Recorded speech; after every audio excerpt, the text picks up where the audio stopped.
Bilgi burada. Sesli Bilgiler TR. Arkadaşlar herkese selamünaleyküm. Sesli Bilgiler TR teknik kanalı olarak Çakır Soğutma Atölyesi'nden yeni bir videoyla karşınızdayız. Bu videomuzda evinizde kullandığınız buzdolaplarında bir anda bu videoda duyduğunuz ses gibi ses gelmeye başlarsa şayet neden olabilir, neden kaynaklanır bunu göstermeye çalışacağız. Şimdi sesi bir dinleyin ilk olarak.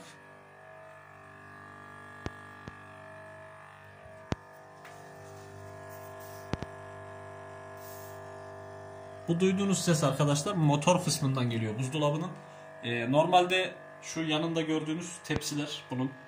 Birçok kişi dolapların yanına bu şekilde tepsi veya bir şeyler koyabiliyor. Şu arada da var. Bu tepsiler değdiği zaman ses yapabilir ama bununki tepsilerden değil. Tepsileri çıkartacağız.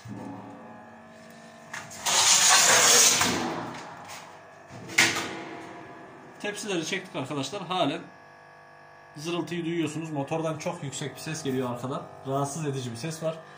Şimdi dolabın şu üst taraftan bakın, itekleyeceğim arkaya doğru biraz.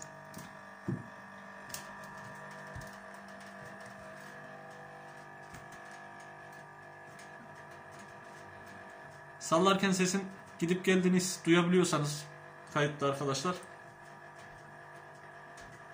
Salladıkça ses azalıyor. Şimdi bu dolabı yerinden çekeceğim. Arka kısmında motorun nereden ses yaptığını daha iyi göstereceğiz size. Evet arkadaşlar, dolabımızın arka kısmını çevirdik. Sesi bir daha dinleyelim.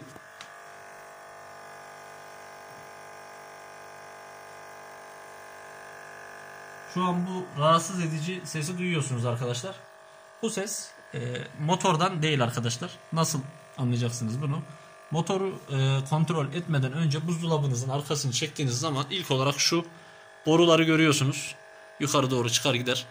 Bu boruları tek tek parmağınızda şöyle tutarak, bazen sıcak olur bunlar, dikkat edin elinizi yakmayın.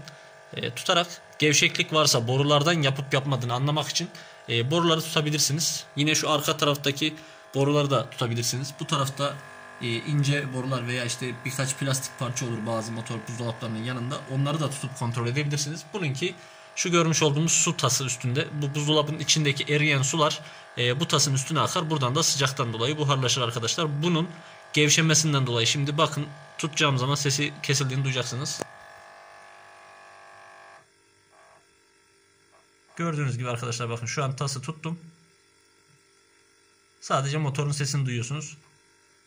Tas oynadığım için ses de kesildi şu an. Bakın bir daha gelecek ses. Şimdi bir yapabilirsek.